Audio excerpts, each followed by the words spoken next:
Halo Sobat Fakta, selamat datang di Cek Fakta Channel yang akan mengupas tuntas, menelusuri lebih dalam, dan memverifikasi setiap informasi menarik di balik dunia olahraga, politik, dan fenomena terkini. Di sini, kita nggak cuma percaya kata orang tapi kita gali datanya, kita bedah faktanya, dan kita bongkar fakta di balik headline. Jadi, pastikan kalian like, komen, share, dan subscribe, biar nggak ketinggalan kabar panas yang sudah teruji kebenarannya. Siapkan kopi, duduk nyaman. Karena hari ini kita akan bahas kabar besar dari lapangan hijau Asia Tenggara. Siapa lagi kalau bukan Garuda Muda yang akan berduel sengit dengan Gajah Perang Thailand di semifinal ASEAN Cepu 23 2025. Penasaran? Yuk, kita mulai faktanya sekarang.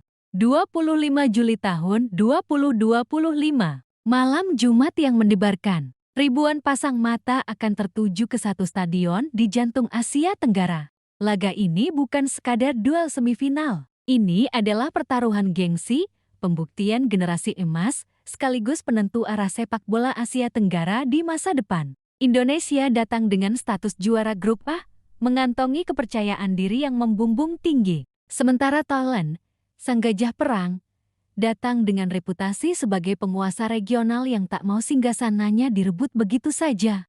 Uniknya, pujian justru datang dari kubu lawan. Pelatih Thailand U23, Thawatchai Damoeongtrakul, mantan bintang timnas Thailand, dengan jujur mengakui, Indonesia saat ini adalah salah satu kekuatan papan atas Asia. Sebuah pernyataan yang bukan basa-basi, sebab Thawatchai tahu persis, Garuda Muda bukan lagi tim yang bisa dipandang sebelah mata.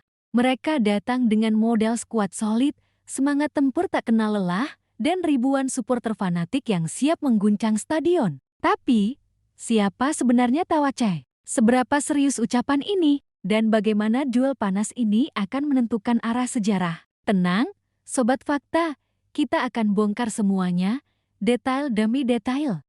Untuk benar-benar memahami betapa seriusnya pernyataan Thawatchai, kita perlu mengenalnya lebih dekat. Thawatchai Damoeongtrakul bukan nama sembarangan di sepak bola Thailand. Ia adalah salah satu legenda gajah perang, lahir pada 25 April tahun 1974 di Bangkok. Semasa aktif bermain, Thawatchai dikenal sebagai gelandang serang kreatif yang memiliki visi bermain brilian dan determinasi tinggi. Ia pernah membela timnas Thailand di Piala Asia dan berbagai ajang SEA Games di era 90-an, masa keemasan sepak bola Thailand di Asia Tenggara. Karirnya pun merambah ke level kepelatihan sejak pensiun, membesut beberapa klub lokal dan kini dipercaya menukangi timnas U23 Thailand, salah satu fondasi regenerasi sepak bola negeri Gajah Putih. Pernyataan Thawatchai yang memuji Indonesia sebagai kekuatan papan atas Asia tentu bukan sekadar basa-basi. Ia tahu bagaimana sepak bola Indonesia berubah drastis beberapa tahun terakhir. Regenerasi berjalan cepat, liga domestik makin kompetitif, dan bakat-bakat muda bermunculan seolah tak pernah habis. Ditambah lagi, program naturalisasi dan manajemen modern dari PSSI membuat Garuda Muda kini jadi momok serius di Asia Tenggara. Tapi bicara Indonesia lawan Thailand, Sobat Fakta, artinya bicara sejarah rivalitas panjang yang kadang penuh drama. Siapa yang tak ingat final SEA Games 2013 di Myanmar? Indonesia kalah dramatis di menit-menit akhir. Atau semifinal SEA Games 2017 di Malaysia, di mana Thailand lagi-lagi jadi batu sandungan. Secara statistik, Thailand memang masih dominan atas Indonesia di kelompok umur. Namun, dalam beberapa tahun terakhir, tren itu mulai bergeser. Garuda Muda mulai berani membalas, bahkan pernah menyingkirkan Thailand di final SEA Games ke-2023. Itu jadi bukti bahwa anak-anak muda Indonesia tidak lagi inferior. Dan malam ini, babak baru akan ditulis di hadapan puluhan ribu pasang mata dan di bawah sorotan lampu stadion yang bergetar oleh teriakan supporter. Ada satu faktor pembeda besar yang Thawatchai sebut berulang kali, supporter. Dalam sepak bola Asia Tenggara, dukungan penonton bukan hanya hiasan. Supporter di kawasan ini bisa jadi pemain ke-12 yang benar-benar mempengaruhi jalannya pertandingan. Untuk Indonesia, Garuda Muda selalu mendapat suntikan semangat berlipat jika bermain di kandang. Nyanyian ribuan supporter, koreografi megah, genderang, Chen yang tak henti, semua itu bisa jadi tekanan luar biasa bagi lawan. Bagi pemain Thailand, ini akan jadi ujian mental. Tawace paham betul. Banyak anak asuhnya yang baru pertama kali merasakan atmosfer stadion yang bisa menggema hingga dada bergetar. Maka, instruksi Tawace sederhana tapi mendalam. Tetap fokus, jangan terpancing emosi, dan jalankan instruksi pelatih dengan disiplin. Disinilah sepak bola bukan cuma soal strategi, tapi juga soal daya tahan mental, bagaimana pemain muda Thailand menghadapi tekanan, ejekan, bahkan intimidasi supporter yang fanatik. Dalam sepak bola Asia Tenggara, supporter bukan hanya ornamen, mereka adalah senjata rahasia. Lalu, bagaimana strategi kedua tim? Timnas Indonesia U23 di bawah pelatih Shin Tae yang dikenal dengan gaya bermain cepat, pressing ketat, dan transisi menyerang yang mematikan. Shin Tae yang membawa kultur sepak bola Korea Selatan ke skuad muda Indonesia. Disiplin tinggi, kerja keras tanpa kompromi, dan stamina prima. Di lini depan, Garuda Muda punya penyerang lincah, sayap cepat, dan gelandang yang berani duel 1 lawan 1.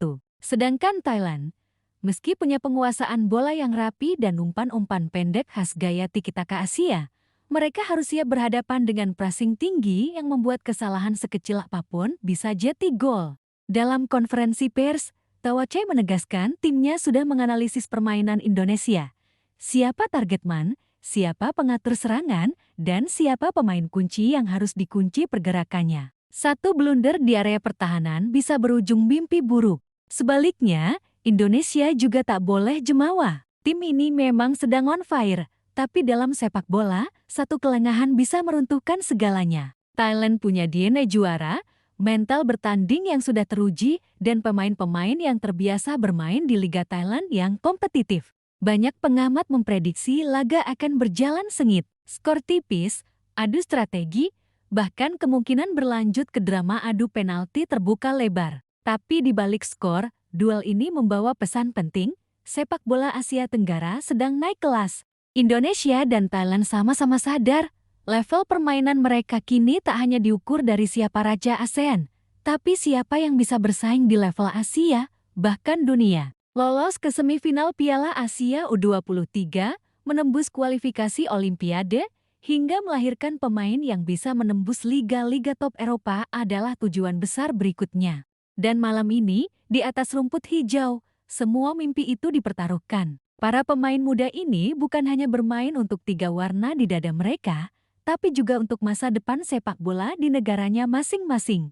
Jadi, Sobat Fakta, siapa yang akan keluar sebagai pemenang? Garuda Muda yang terbang tinggi dengan sayap-sayap baru, atau gajah perang yang siap mengamuk di kandang lawan? Yang jelas, apapun hasilnya, kita patut bangga. Karena sepak bola Asia Tenggara sedang menuju ke arah yang lebih kompetitif, lebih profesional, dan lebih diperhitungkan di level Asia. Dan tugas kita, terus mendukung dengan sportif, terus bersuara dengan cerdas, dan tentu saja terus memeriksa fakta. Karena di Cek Fakta, kita nggak cuma nonton tapi kita juga tahu apa yang benar, apa yang hoaks, dan apa yang perlu dibedah lebih dalam. Terima kasih sudah menyimak ulasan mendalam ini. Jangan lupa klik like, tinggalkan komen tentang prediksi kalian, share ke teman-teman yang butuh info terpercaya, dan subscribe channel Cek Fakta. Kita akan bertemu lagi di konten investigasi selanjutnya. Sampai jumpa, Sobat Fakta, tetap kritis, tetap cerdas, dan salam olahraga.